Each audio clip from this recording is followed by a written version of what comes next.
Darin and Cathy Buckland. We own Moose Deer Point Lodge, which was a fishing lodge up on Georgian Bay in the township of the Archipelago, out from 12 Mile Bay. We've had Moose Deer Lodge since 1999. We bought it in January of 1999, and this is our 26th summer that it's been in the family. It was a fishing lodge originally built around 1914 and added on to, over the years, many different outbuildings. We've got 2 cabins, fully furnished, and another in the back with a boathouse, which we've replaced recently, as you know. But yeah, it was run as a fishing lodge most of the time. Not only was it a fishing lodge, but they lived here year-round. Yeah. So they used the area as their permanent residence. And as a cottage, we really wanted to keep things intact in terms of the history and make sure we maintained the feel of the place. It was in pretty rough shape when we bought it in 1999. It needed a lot of work, as it does every year, but I think we're getting to a point where we can now start to relax and enjoy it. We bought in '99 when we were young and foolish, but we wanted to have a place for the kids to grow up. The saying was, you can't raise your kids in a mutual fund. Yeah. And so we jumped in, and every weekend, every season, every vacation, we spent up here working on the cottage, but playing, canoeing, kayaking, camping outside, having picnics on rocks. The girls grew up jumping in the lake, learning to swim, driving boats. They both had their boat licenses before their driver's licenses. Oh yeah, easily. And really enjoying Georgian Bay. Yeah, Sydney was 2 when we bought it, and Mackenzie was on the way. So she knows nothing else but the cottage. So the type of boathouse that was here before was a cribbed boathouse made of wood primarily. And over the years, the water and the ice did their damage. So it got to a point a few years ago when the water was really high in Georgian Bay that there was about a foot of water inside the boathouse. And it caused enough damage that it was unsafe to use anymore. Mm-hmm. So we decided it needed to be replaced, and it was time. So that's when the search started for a replacement. We decided to go with CanadaDocks system because we had done a lot of research and searching for companies that could replace the boathouse.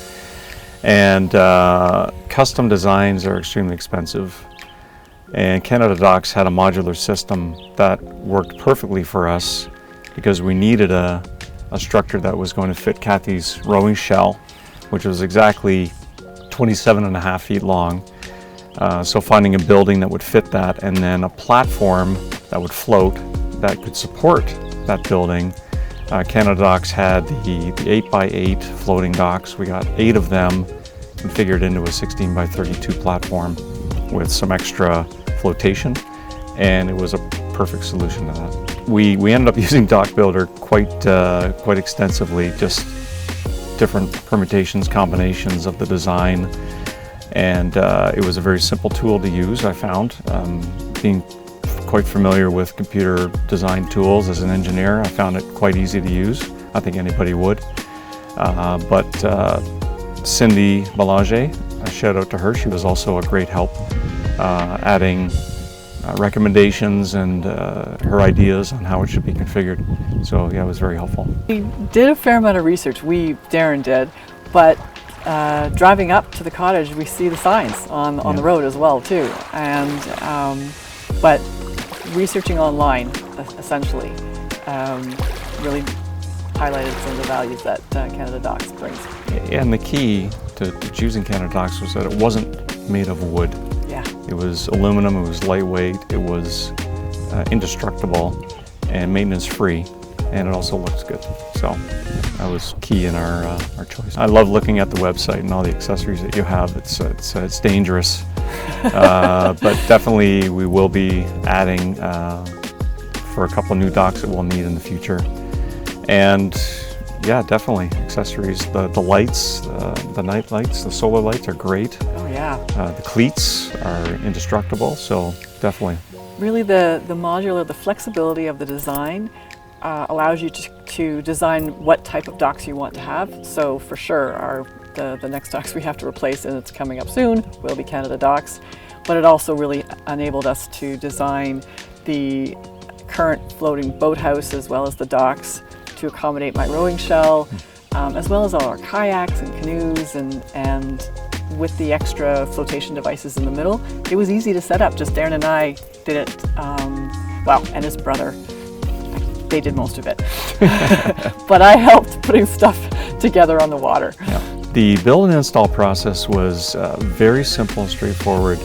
After the barge offloaded all the material in boxes on our property, it was simply a matter of unboxing and following the very simple and straightforward instructions to put it all together.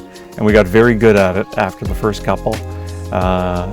We had to make 8 of them in total, so it actually became quite easy.